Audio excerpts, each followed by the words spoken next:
Hello guys, সবাই কেমন আছেন? আশা করছি সবাই ভালো আছেন। আল্লাহর রহমতে আমিও ভালো আছি। আর দেখুন, আমি আজকে রান্না করব বদর মাছ।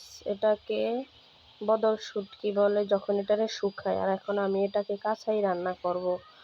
তাই আমি কাঁচা রান্না করার জন্য এটার ভিতরে আমি পেঁয়াজ দিয়ে দেব, আপনার রসুন ছেঁচা। রসুনটা বাড়াইয়া দিলে মাছটার সাথে অনেকটাই মজা লাগে।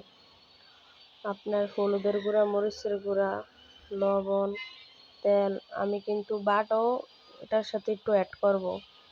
বাটাটা দিয়ে আমি এটাকে ভালোভাবে মেখে আপনার চুলাতে বসিয়ে দেব।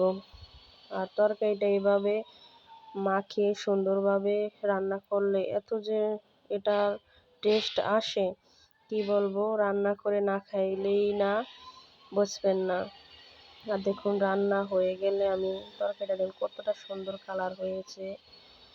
এই তো আজকের ভিডিওটা। সবাই ভালো থাকবেন, সুস্থ থাকবেন। আর ভিডিওটা ভালো লাগলে অবশ্যই কমেন্টে জানাইবেন। আল্লাহ হাফেজ।